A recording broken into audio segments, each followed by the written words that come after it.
Good. Thank you for being here. This is a really special show for me because it's the first one that we've done talking to children of parents that were addicted to drugs and alcohol. So thank you for being courageous and wanting to come here and share your experience. I think this is much needed for people to see this because, as you know, this is a family disease, and we need to heal as a family. And I went through the same thing with my son, needing to, heal with him and let him have a voice in it too. He's only 15, so he's not talking about it that much yet. Mm-hmm. But yeah, thank you so much for doing this. So Ciera, you're how old? 20. 20, Journey? 23. Okay. And so Ciera, you guys, well, both of you were how old? How far back, should I say, can you remember that there was like something different in your family system? I mean, I can Babies, remember, man. like as early as like 4. Uh-huh. Yeah. Like what was happening? Like, I mean, at the time we were living with our grandparents. I was probably like 4. She was like 6. Yeah. Mm-hmm. And the twins weren't there yet. They were too little. They weren't. They're even a thought. Okay, But, yeah. Because they're how many years younger than you guys? I mean, obviously 2 more for you. So like 5, 6 years younger than you guys? Yeah, like 5 or 6. Yeah. Okay. Because they're 15 now. They're 15 now. Okay. Mm-hmm. So yeah. So over 5 years. Yeah. Difference. Yeah. So they weren't even in existence yet. No. Okay. Mm-hmm. And so like, what was your first encounter where you're like, something's not right here? That you can remember? Just multiple encounters. I feel like ever since we were younger, just having parents that were so young and just kind of seeing the craziness that came along with that. How old were they when they had you guys? My mom, I think they got pregnant at 16 and then had me at 17 because I was the oldest. And then she was 20 when she had me. Wow. That's so young. Yeah. Mm-hmm. I'm 20 now. I can't imagine, Can you imagine having 2 kids. I cannot imagine. Yeah. And so your mom, Audra, she's been on the show. So hi, Audra. And then Hi, Mom. your dad, are you guys wanting to talk about your dad? Or is that something that's that's fine? Okay. So they were together when you guys were going through this, right? When you were little? No. They weren't together. No, I've never seen them together. You've never seen them together? Yeah, not that we can remember. Okay. And so how did it come to be that you were with your grandparents? I'm pretty sure my mom was already in her addiction by that time. Mm-hmm. My dad was kind of hopping in and out, just problems with the law, pretty much. I'm pretty sure that he was selling at the time. Mm-hmm. So he was in and out and just kind of doing other stuff at the time because he was like 19, 20. He was super young. In his early 20s. So. Yeah. So we were living with my grandparents and just turmoil. Like we wouldn't see my mother too much. When we would see her, it wasn't under great circumstances. Yeah. Just a lot of fighting, stuff like that. But did you know that it was drugs when you were little? I mean, when did you find out like this is meth? Like you knew? Oh, meth. You know what I mean? Like, I knew it was meth when she was the nosy one. So I was like, investigating. I found that meth pipe. Yeah. I found a meth pipe I think you were when like I was 7. like, No. No. You and were you like, 8. what is this? Or like, how to walk me through that? I was pissed off. So this is later on, like after we had already started living with our mom again. Mm-hmm. But I think maybe I was like 9 or 10 and I found a meth pipe and I'm like, what the F is this? Yeah. And she was like, oh, it's for incense. And I was little, but I still knew better. Like a part of me knew that it was for something that was bad. I just didn't know what exactly meth was at the time. Well, and that's just like a prime example of how like our children are smarter than we think. Like you hear this so often, like, oh, they didn't know or they're not going to know. And you guys knew, right? You knew. Yeah, like we knew something was off. But also my parents, specifically my mom, she wasn't, even though there is no such thing as a functioning addict, she definitely would not be considered that. She was off the rocker. Mm-hmm. She was crazy. Yeah. So, I know some of the stuff she was talking about, and then I'm looking at her, and she's just like this beautiful woman. I'm going, she's all wow. bubbly. Yeah. Yeah, and just so bubbly and positive. And remember. Really? Yeah, a lot of it she doesn't remember because I've kind of, before we went on here, I kind of went over some stuff with her. Like, well, are you okay if I talk about this? Like, do you remember that this happened? She's like, no, I don't even remember that happening. Yeah. And it's like the most like off the rocker. Like you would never imagine in a million years that like the woman that sat here did those things. Yeah. Mm-hmm. Yeah. Like what are some of those things that you guys remember that you had to experience as children? I mean, there was a lot that she mentioned when she came on the podcast. Yeah. I remember her mentioning like trying to jump out of car windows or being in the car and like trying to make it swerve. Yeah. And you were with her at some of these. Too. Oh yeah, for all of them. All like of for them. the car moments. And what did that feel like when you remember back? Like, I mean, I feel like when you grow up in that and you're just kind of surrounded by it for so long too, especially since, you know, we were babies basically. We were just so used to it that it was something that we kind of ignored. And I feel like when we were younger, I definitely took a lot more of like that angry role and kind of took on the rage. Yeah. As opposed to Ciera. Just kind of tried to keep the peace. Oh. Like, I didn't care if she was fucked up and I knew, sorry. Yeah, I that's didn't, okay. You I can didn't care swear. if she was fucked up and I knew she was fucked up. Yeah, yeah. It was like, okay, but she's in a good mood and she wants to hang out with me, so don't ruin it. Oh, yeah. So like, I wanted to keep the peace and I wanted to hang out with mom no matter what state she was in. She was like, I know you're fucked up and I don't want you around me. And did you kind of play the mother role sometimes then too, or? Oh, 100%. The twin sisters, so they were babies for a lot of it. So we just kind of took turns, you know, cooking dinners, taking care of the twins, and then kind of looked out for each other. Yeah. And was your mom like in denial about it with you guys, or did she like talk to you openly that, you know, she was going through this at the time? No. 100% in denial. Yeah. Like, it wasn't even something that was talked about. It was just kind of, you know, we wake up, she's drinking, she's doing whatever, locked away in her bedroom, and it's kind of, that's just normal life. It's just us with the twins. Like, it was just kind of just me and her kind of taking on everything. Wow. So you essentially raised the twins. Yeah. Yeah. And what did that experience feel like to you guys? Like, looking back, like, what do you feel you missed out on in your childhood because of this? I feel like just innocence of childhood, like being able to go throughout your childhood not knowing or not being aware of all this other evil stuff that's happening in the world, because we were just surrounded by so much of it. And we have a lot of family members that are in recovery too, or if they're not in recovery, they used to be in their addiction. They're no longer here with us.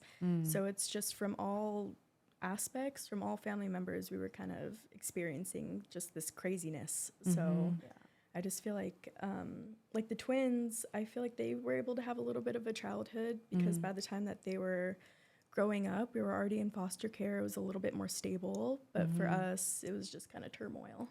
I don't think I really realized like how other kids lived, not for a long time. So this was my normal. Yeah. This is how I grew up. So I didn't realize how different it was for other people. Got it. I probably didn't even realize like how bad it really was till I was like in middle school or like 6th grade elementary. Like I heard stories of like, oh, I got this for Christmas, or oh, we went to Disneyland. And I was just angry.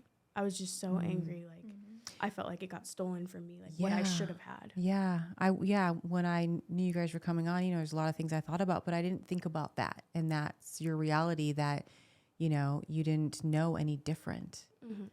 So you didn't have like kids over, friends and stuff to the house ever? No. And then even when I try to think of like childhood friends that we've had, like kids that are around our age, but maybe their parents were friends with my dad or friends with my mom, all of their friends were in their own addictions too. So it's kind of like even the children that we're being surrounded with or being able to hang out with, they're experiencing the same thing, if not worse. Yeah. So And we never really stuck in one place for long. yeah. We You went moved to around a lot. Like 15 different schools? Before, I think I've tried to count, but before my junior high, or before my 8th grade year, I think we had been to like 15 or 16 yeah, different because schools. it was like 1 or 2 schools every year. So how was it forming friendships? I mean, I say that because it seems like it was pretty much impossible, it sounds like, to have any normal friendships. Or It's really funny because I feel like we both came out to be little social butterflies. Like we're like my mom in that aspect. Yeah. But I feel 100% in my older years, like trying to maintain friendships. It's super easy for me to meet people, get like acquainted. Yeah. Acquainted? Acquainted. Acquainted, yeah. Acquainted, to get acquainted with people. Yeah. But I don't know, I feel like for a long time I was super resistant on actually keeping friendships long term, just because I was so used to having friendships. Oh, we're moving, bye-bye to that person. Yeah. There's but just I'm so better many with like it. blurred faces, like you don't even remember them, you know? Yeah. But now we're kind of able to adapt like wherever we go. Yeah, you're very resilient, that's for sure. So you're at your grandparents' house, and then did you guys go into foster care too, or what was the transition like? So pretty much, like looking at it timeline wise. So when we were little, parents had her addiction for my mom started getting worse. So I know we moved in with our grandparents at some point, maybe when I was like 5 or 6, maybe even 7 years old. We got back with my mom, I'm pretty sure. And again, the timeline is kind of off. Yeah. Whenever we try to go back and like think about it in full, it's always a little bit skippy. Yeah. But when did we go back with mom? I had to be like 4 and she was like 6, and my dad went to prison and my grandparents were going to move to Arizona. Okay. So my mom was like, absolutely not. Like, you're not taking my kids to Arizona. So we moved into my grandmother's house with her. And then shortly after is when she got pregnant with the twins. Got it. And so then you were with your mom after that? Like, you didn't go into foster care or anything like that? No. Yeah, not until I was 12, I'm pretty sure, when we actually went into foster care around then. You were like 11. I was 9. So you were around 11. Take her word for it. Yeah. Yeah. What was that experience like? How was your relationship with your mom then? Oh, awful. Yeah. It was awful. Awful during that time. So before we had even gotten into foster care, because things were just kind of getting worse and worse and worse. And I'm pretty sure she had mentioned like a lot of the domestic violence that was happening with my stepdad and my mom. So I want to say by the time that I was in 6th grade or maybe 5th grade, it had kind of reached its peak. And she had mentioned in her podcast as well that we had gone to live with like a family friend. Yeah. So we lived with that family friend, and I remember she picked me up one random day from school, which was like out of the blue because she hadn't been in our lives for that whole summer. She popped up maybe like 2 or 3 times in that whole like couple months. Yeah. So she pops up, she takes us to my grandma's, and I remember we spent the night there. She leaves, was saying she was going to get the twins or something. And then the very next day, DCFS shows up, and that's when they picked us up, drove us over to Moreno Valley, and put us like into our first foster care placement. So we were just super confused, not sure what's going on. Yeah, like what emotions were running through you? I would imagine just so many at that point. I mean, you're so young, getting put into foster care. I mean, what were you thinking? I want to say I was kind of like I was fear nervous. I was for scared. sure, because I was just unsure of what even is foster care. Yeah. And it's not like that was our first time dealing with DCFS. Prior to that, I want to say before we moved in with the family friend, we did have DCFS, a worker or social worker, come by and talk to us and just kind of question us on some things. I was the talkative child. So I would tell family members like what's going on in the house. Yeah. So when we did get like the DCFS workers, I felt like it was my fault. Like now I have to lie to get us out of it because I opened my mouth in the first place. Yeah, which is not what you should not have to think that as a kid. You know, that's awful that you had to go through that. And then, so how long were you in foster care for? About 4 years. And did you jump around or? We were in 3 different placements. So we were lucky enough with each placement that we've been in for like the long-term placements. After having us for a couple weeks or like a month, they've always taken in the twins, which has been great. So we were never separated for too long. So the first placement was in Moreno Valley. Awful, awful, awful foster father, but wonderful foster mother. We were there She was a little off her rocker. She was a little off her rocker. You know, you hear stories about this and you wonder how these people get approved to be No idea. foster parents. Yeah, no idea. Because both foster homes, it was like, how did you get kids in your house? Wow. Yeah, that's shocking. That's scary. So he was not a nice person. No, not at all. No, the first placement that we were in, the husband was an alcoholic. And he would just drink a lot of hard liquor, just kind of hang out in the garage. Yeah, he was an he had older man. Like a giant like Smirnoff bottle just sitting in the garage. So he would just go out there and drink and smoke cigarettes. And then when he came in, I don't even think he had a job. I think he would just like drink and play Call of Duty. Yeah. Yeah, that was pretty Wow. much what he did. They were like a 50-year-old couple. Mm-hmm. And did you talk to your mom like during this period? No, or at least in that first placement, no, because she was still in her addiction. That was when she wasn't really showing up to any of our visits.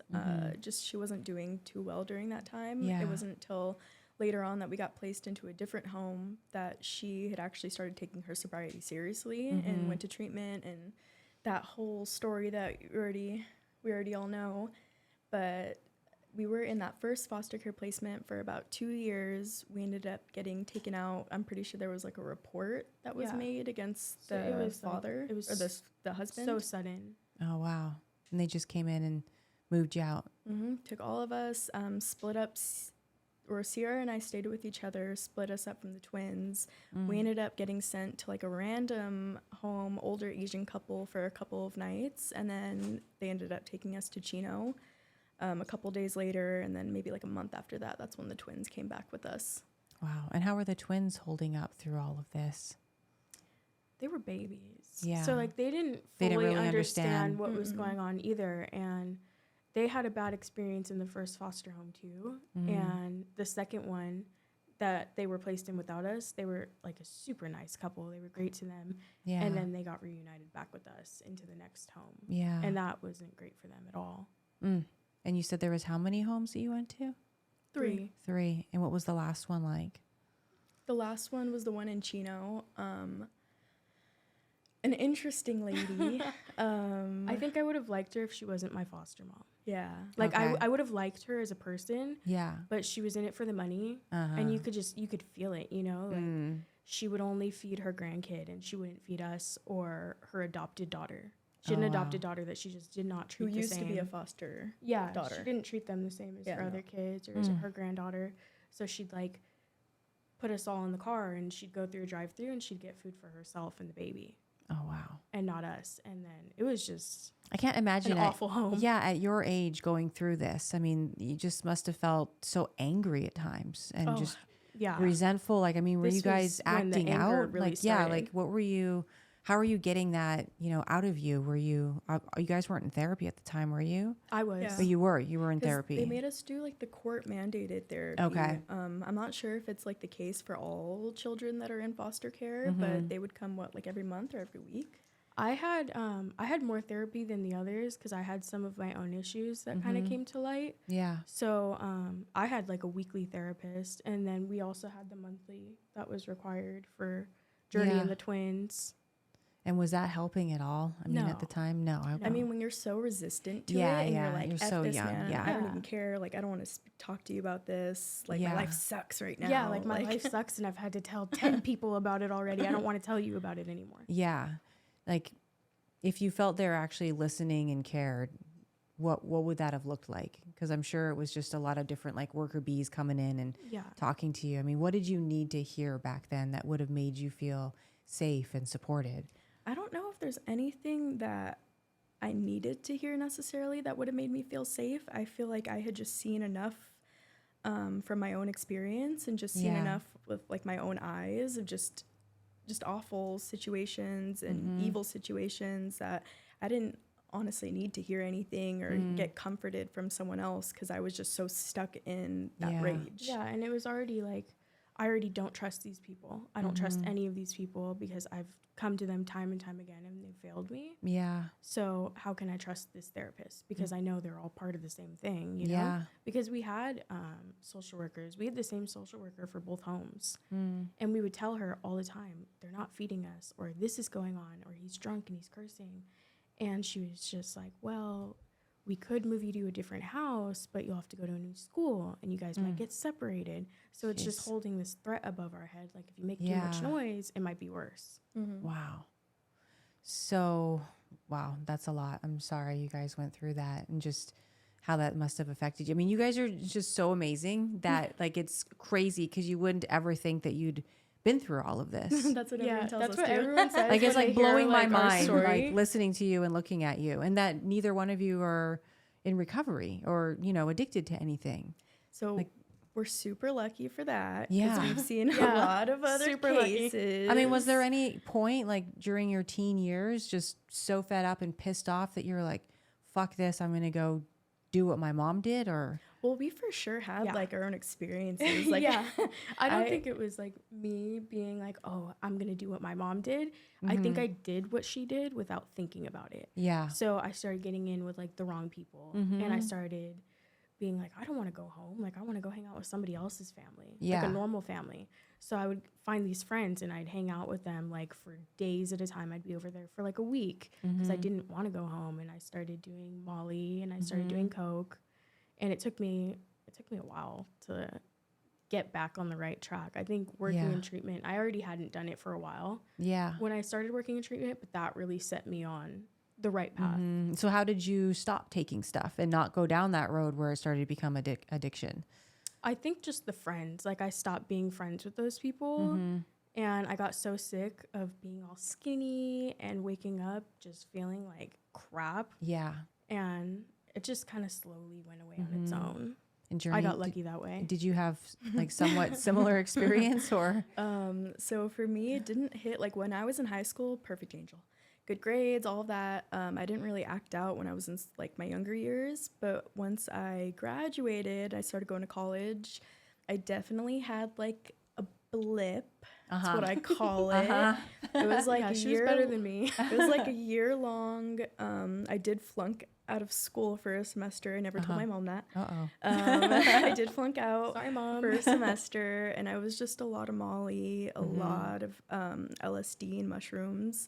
So for me, it was just psychedelics mainly, but I was just doing it so much. Like, I would go to school, and then I wouldn't even go to class. I would just fall asleep in the car. Oh, yeah, she was a trippy queen. Do you remember what happened when you took LSD that one time? She couldn't smoke weed for like 2 months. I got tinnitus. Oh, no. I got tinnitus, but it was bad for like a year. And then my mom had talked to me like about working in treatment. Yeah. So like stopping any of the substances that I was using. And for the most part, what I was using, it wasn't anything that was causing like a dependency. Right, like major withdrawal yeah, stuff. Yeah, anything like that. So it was pretty easy. I was just like, okay, I'm done, ready to start. Pancreatitis scared me too. Her. I was like, I kept making this joke. I was like, oh my God, Hennessy and chicken wings almost took me out. Because I was drinking so heavily at 16 that I got pancreatitis. And we're in the hospital. I missed 4th of July and everything. We're in the hospital, and the doctor's telling my mom, he was like, well, like most cases, it's caused from alcohol. And I'm looking at my mom like, oh, I don't know how that And happens. my mom's asking me how at did that home, happen? like, does Ciera drink?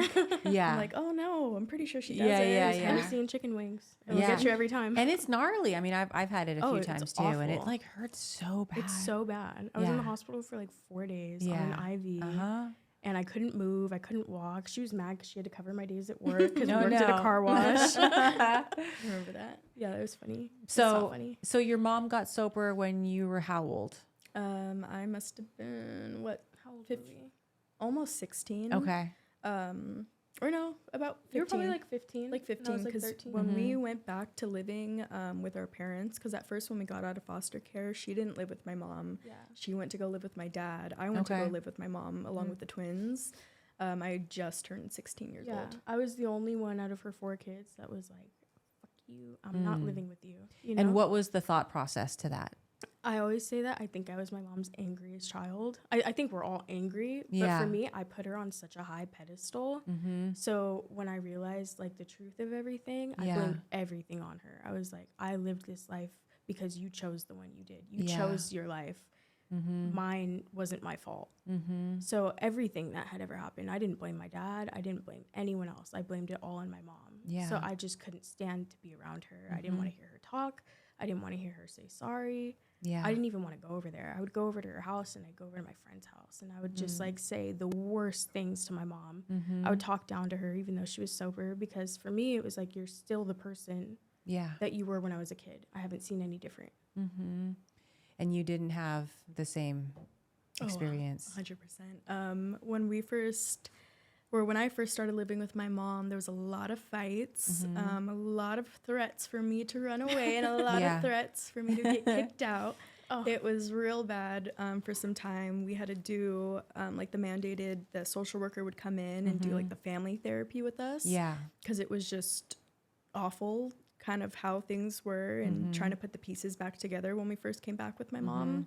And a big thing too at the beginning was my parents were living in Pasadena.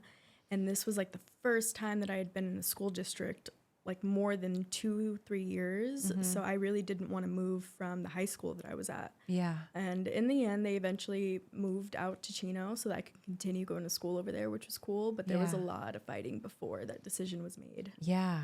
Yeah. I mean, the healing process, I'm sure you guys are still healing in some ways, right? even after all this time, a little bit? Yeah. Yeah. I mean, for you, you're so angry, rightfully so. So what changed where you're able to have a relationship with your mom?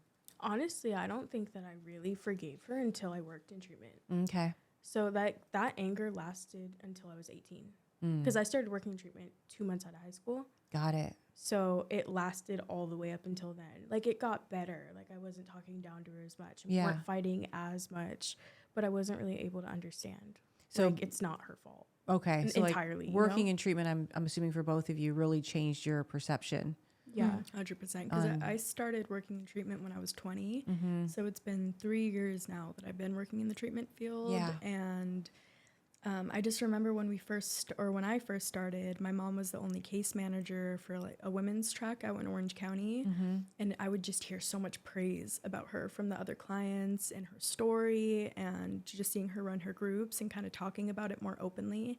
Because prior to that, and again, she mentioned it was like a taboo subject before that. Well, she mentioned too, like, she kind of put herself in that bubble where she didn't have to be surrounded by anything that reminded her of her past. Okay.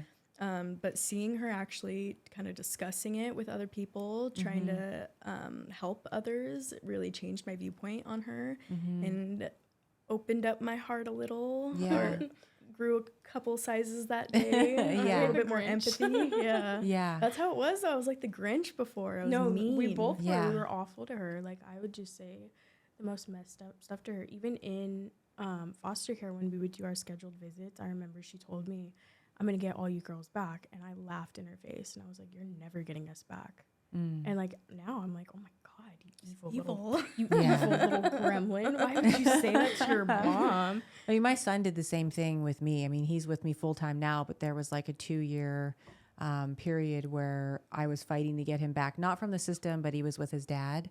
And it was the most god awful things that he was saying to me, like, "I hope you die." And like in detail, you know what I mean? Like, I was the worst human being ever. And when you talk about like working in treatment, same sort of thing. He started coming around, then seeing the consistency, which I'm sure for you guys, it took a long time, like making sure, there was that consistency and she was showing up and, being different. He had to see all that. And then, I would take him with me sometimes to like work stuff in the treatment field, and he would hear the same thing. And then it was like, oh, okay. It makes more sense. Maybe I can, look at this a little differently. But it's so hard when you're in it. Like to be able to see them in a different light than what you've been experiencing your whole life. So you both started working in treatment. You've been working in treatment. Okay. Yeah. Love it. Love it. Yeah. Are you case managers? No. So she's BHT. I started off as a BHT. What is that for anybody listening that doesn't know what that means? Behavioral health technician. Okay. So pretty much grabbing the vitals, giving out the medications, just being there to build client rapport, be there for them when they're going through it. We're in the trenches. Yeah, sounds like it. Yeah. I started off as BHT, started working from home, auditing for the company, and then got my nursing license. So now I'm a nurse for the company. Amazing. Wow. So are you working in like a detox setting or? Yeah. Yeah. Amazing. And then what are your goals working in treatment? I was thinking about nursing school also. Yeah. I just haven't got around to it yet. But you're so young. You're both so young. I still have time. I still have so much time. Yeah. I'm not really in a rush, because I only just got my shit together like 2 years ago. Because before that, I like failed all of my classes in high school because I was too busy doing other things. I ended up graduating because I went to continuation school. That was like my saving grace. Yeah. So I just got it together. So I'm a little comfy right now. Oh, congratulations. Thank you. So we talked about a lot of like the bad, right? But let's talk about some of the good. I know people out there definitely that are going through these situations are like, oh my God, is it ever going to get better? What do you say to kids out there that might be watching this that don't have a relationship with their parents yet and are really struggling because they're just so angry, resentful, or feel abandoned? I mean, what would you tell them? It's just so hard to be able to tell like kids that are still going through that in those situations right now, to be able to tell them something that I think is going to make it a little bit easier. It's so hard because when you're stuck in it and your parents are in their addiction and you just feel so helpless, but also so hopeful at the same time. Like, I just feel like when I was in that position, there wasn't anything that could be told to me to make me feel better. But now that people like I'm tried, but it falls on deaf ears. But now that I'm older, it's just definitely seeing the improvements or the changes that my mom has made and the growth, but also understanding that even with the growth and the changes, like she's still a human being.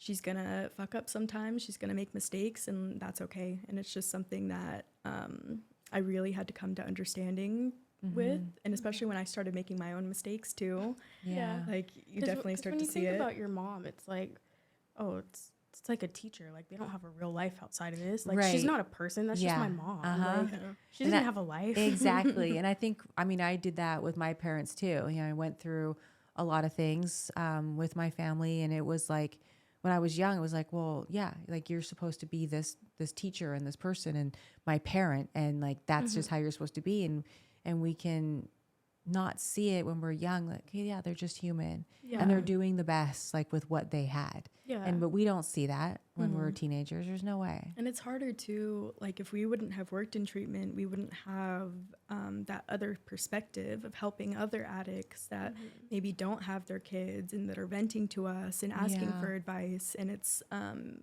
definitely interesting working in treatment and starting off at an all-women's track, because we get so many mothers that are coming in that don't have their kids, and they're just so broken and just so torn down and just so lost when they're coming in. And to be able to share my story specifically with like mothers, just kind of letting them know like, hey, I hated my mom 2 years ago, but we are best friends today. And I fully understand best her. With the moms for sure, you know, because they are going through the same thing. Like I have a 16-year-old and they hate me. And it's like, okay, but they won't hate you forever. Yeah, you guys give so much hope. Yeah, you should go. Do you guys speak at different places that are women's programs? Like New Directions for Women, like places you know, you've heard of them, right? Yeah. Places like that. Oh my goodness, you'd be such powerful speakers. I feel like every woman that's a mom in treatment right now needs to hear you guys, because it just gives you hope. Like when I was going through that with my son, if I had heard you, it would have given me hope, because you do feel just like so hopeless and broken as a mom, you know, not just like for what you're going through, there's just like so much guilt and shame that surrounds it. It's just so much. You just feel like the worst when you're going through it. And then you have your children that are piling on top of it too. You know what I mean? Just telling you like the absolute worst things about yourself and more. My mom tried to handle it with grace. Yeah. You know, like hearing all of this constant negative talk from your daughters. But of course, at the time, like we just don't understand it. Yeah. We didn't get it. And we were just continuing to speak to her that way and just having the emotions that we felt towards her. Because again, we hadn't really healed from it. Or even if we thought that we healed from it, we didn't. We did. Yeah, and we took it all out on her.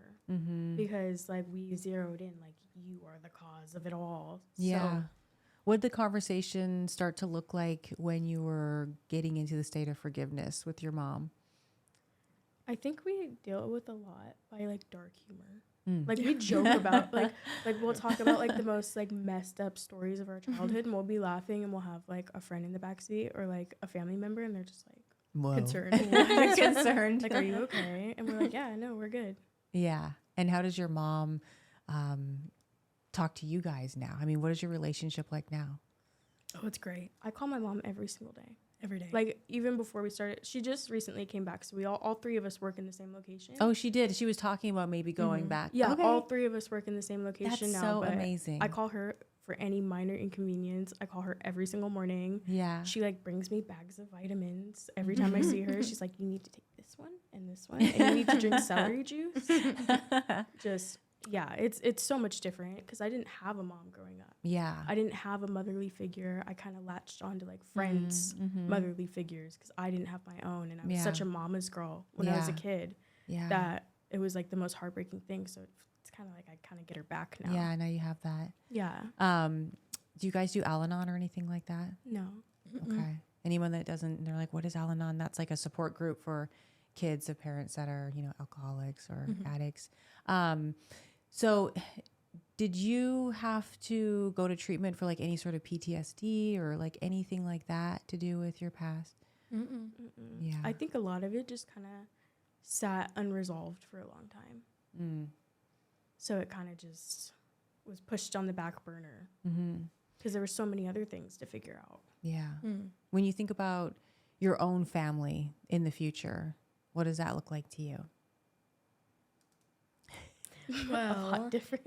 a lot different. A lot different. I hope in the future to be able to kind of look at past experiences on my parents' part and just learn from it, from all their experiences, We've to seen just be able so to learn much of from the it. bad that it's like I want to do the opposite of that. Yeah. And it's not that she was always all bad. There was good parts too. And she's a good person at heart, but there was just so many bad things that happened to us as a result of everything else. Yeah. That's not something I'd wish on anyone else. You guys want kids at some point, though? Yeah. Oh, yeah. Oh Okay, yeah. that's I want a good. little football team. Yeah, we love babies. We love them. I've been praying on her pregnancy every morning when I wake up. Whose She hates me. pregnancy? This one. Yours? And then I go to work and I have clients doing this to me. They and do I'm this. like, what They're are you like- doing? They're like, we're putting the pregnancy dust on Yeah, you. because she's at work talking about it with clients. Oh, Yeah, my I'm like, I God. wish it on her every morning. And you have a every serious morning. boyfriend? Yeah. How long you been together? 3 years. Okay, so maybe it could be coming here at some point. I want to be an aunt so bad. She does. And how are the twins? Oh, amazing. Oh, Little angels. They're perfect. They're bad, but they're perfect. They're not bad though. That's the thing. Like they're actually really good teenagers. Like you would never think. Like Izzy and Mia. Izzy, she plays like 5-6 instruments. Mm-hmm. Just absolutely crushes it. She's like a little trumpet monster. Love But that. and then Mia, like she's like a beautiful little girly girl, and she gets ready every morning. Aw. They're just so cute. And They're are they perfect. aware? Like, do they know everything that's gone on? Or They don't remember a lot of it. They remember some of the really bad stuff, but overall, I don't think they really have a full understanding. But they're Yeah. aware of like just that my mom used Yeah. to be an addict. They just don't They remember don't the remember. craziness. Yeah, they don't remember the fights or Yeah. too much of the foster homes. They remember some of it, but not too much. yeah, and they still live with your mom, obviously. Yeah. Yeah. And you guys live on your own. Yeah. Yeah, I love this. What would you? How would you describe your mom now? Because she's so positive. Oh my god. I just love her energy. I mean, I tell people she's just like a ball of joy and laughter and light, and she is just so. What's the word I'm looking she's for? so smart and insightful. Like you would have never like thought like back in those days, like knowing her at that time, like what's really going on in there. But like she's like how positive she was on here. She's always like that. Like wow. 6 a.m, she's on the treadmill running, and you call her, and she's like automatically positive. And I'm like, oh my god, I haven't had coffee. You're like, give me a while. Give She's me, just like, on a couple fire for hours. life, huh? Yeah. And it's funny because a coworker was talking to me about it like the week after my mom came back, and she was like, "I love your mom. Like you and all of Ciera are them. so dark, but your mom is so bright, and I just love it." And I was like, The "Yeah, clients that's her. love her. The coworkers love her. Everyone that meets mom loves mom. Yeah. She's just so positive, and just Yeah. like full of light. And did that full of take a energy. while after she got sober Oh, to yeah. get that? Like, what was that like? Because she was super dark before, right? Yeah, Like, I think she needed like a new sense of purpose because she didn't have one. She just got sober. Like, okay, what do I do with myself now? I have all the kids back, but they all hate me. Yeah. So it wasn't really till she started getting back into going to church and exercising. But I think it really got better for her when she went to school and started working in treatment because she's already about to. What was it? And She's going on She's her enrolling master's. in her master's Good for program. her. Yeah. So, what is your purpose, do you think? Ask you guys individually. Ciera, I'll start with you. Ooh, I think that's a tough one for me. I think I'm just figuring it out. Yeah. I think Journey's got a little better answer for that I don't know one. about that one. My purpose. I want to stay working in the treatment industry. Like ever since I started working in treatment, I love it. I love what I do. I love the people that I'm able to meet. Just all the different personalities and just being able to see people come in day one compared to day 30, Yeah. then leaving and just seeing like the light come back into their eyes the and best it's like part. they're Oh, a it's so person good. again. It's the best part. I for sure want to stay working in the treatment field. Eventually, I do want to become a nurse practitioner, so I'm working on my RN license right now. Amazing. So just slowly chipping away. Yeah. Slowly. I know this is, I've been in my head like, should I ask this or shouldn't I? We can cut it out if you guys don't want to answer, but what would you do if you saw your mom or let's say a loved one starting to slip back into old patterns that got you worried? So now we are, and this happened recently with a family member. that it was getting a little bit too crazy with some substances. So I had sent this family member like a text message. And I feel like now that we're older, we're definitely, what's the word I'm looking for? Like, we're harder on people. Yeah. We have a lot more resources as well. Like, we have a lot more knowledge about it and resources. And we are not scared to say what other people are scared to say. Yeah. Because we've seen it all our life. So we're like, okay, this is the reality of it. Yeah. Like, and I don't care what you think. Yeah. And so what happened? With that particular family member, did they receive it? I mean, I got a message recently that they're doing better, that they've been sober. They want to start working in treatment. So, I mean, I hope.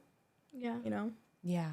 I have those talks with my son, and, you know, I know I'm going to be sober today, right? And I try not to get overconfident because that's like a dangerous place to be. You know, I got this. I'm going to be good forever. And we all have things that go wrong and bad days. And thankfully, I haven't had that kind of a bad day yet. But, you know, you just never know. So I always try to tell him, like, I'm going to show up and I'm going to do my best for myself and you every single day. But above and beyond that, like, that's all I can do. Yeah, because I mean, there's so many cheesy things they say in treatment that you're like, oh God, I've heard this a million times. Like one day at a time. You're like, oh, I hear that every day. Yeah. But it's so true though. Like for everything, it really is one day at a time. Like for my mom, it's one day at a time. It's one step at a time. Yeah. For the forgiveness in our family, it was one step at a time. Right. And I feel like how they say, you know, you can't live in the past. That must apply for you guys just wholeheartedly, because if you lived back there, you'd be so angry. Yeah, just miserable. Jinx, yeah. So you live in the present. Oh, for sure. Have you guys, either of you, like done the 12 steps just to do them? No. And it's terrible because I've been to so many AA meetings. I mean, I know nothing wrong with that. I was just curious. I know enough. My boyfriend's sober, and then working in treatment, I know what I know from there, but no, not personally. Yeah, I know a lot of people that are in recovery that do the steps just to like do them. I feel like everybody in the universe, me and Emily have talked about this, should do the steps just like one time. Not saying you guys should, but just like, just do the steps. Just do it. Just do it. Like I don't, self-improvement. I worked like a really gnarly AA program for the first few years. I have 7 years now. And then I kind of just did my own thing spiritually. But the steps were just like, there's so much good stuff in there. And like what you gain, like the self-awareness, the forgiveness. I mean, I'm sure that was the case with your mom. It's like, it's one thing to forgive other people, but to forgive ourselves for what we've done and what we've put our family through, it's like the gnarliest thing to go through. So being able to like work on that through the steps and do all, you know, and have the daily reprieve and be of service. And it's just such a great way of life. Yeah. There was a lot of forgiveness there for my mom, not only my mom and not only like my parents, but like for ourselves. Like I felt like I had to forgive myself a lot. What do you think? What was that conversation like with yourself? With myself, it was like, because the way I treated the twins, or the way I've treated Journey, or maybe not being able to protect them or see things that I should have seen. And I have to just tell myself, like, you were a kid. Yeah. Like, it was not my fault. Yeah. Like, the way I treated them, there was a lot of resentment because I had to take care of the twins. Like, I resented them for it. And even, like, later in my teenage years, I would say awful things to them. And, like, I had to really forgive myself for that. Yeah. Is there anything that you had to forgive yourself for through this process? Just mainly how I treated my mom. For the most part, like with any of my siblings, I've always had good relationships with all of them. It was just how I treated her. Because even how I treated my dad, like my dad's been in and out. He's no longer in prison, thank God. And he's been out for a long time now to where he's like pretty stable. But I never really held all of that anger towards him or anything like that. It was always towards my mom and just so mean. So it was just having to forgive myself for how I treated her, especially like now knowing, okay, she was going through it and she was just trying to improve herself and trying to get better. So just kind of for that. Yeah. If your mom was to describe you guys, what would she say? I don't even know. I don't even know how to answer that one. What she would say. I genuinely don't. She thinks I'm funny. Okay. And she knows that, like, I'm like, we're both, she loves us both so much, but she knows that I'm like, she can call me. Like, if everyone else is mad at her, she can call me. Because, like, if no one else will talk to her. She's like my mom. Or you're more like her. I hated to admit it when I was younger, but I really am. Like, the way that I react, the way that I get angry, like, I'm just like her. My mom, always calls me more calm or more centered than she can be, because I have a lot of patience for the most part. Where do you think that came from? I just feel like having to grow up the way that I did and just being surrounded by just the craziness. Yeah. I just kind of had to learn to be a patient person. Even if I wasn't patient when I was younger, like it definitely came a lot easier to me. And also just like the field that I work in too. I feel like you have to have so much patience working in treatment. I got it working in treatment for sure. Yeah.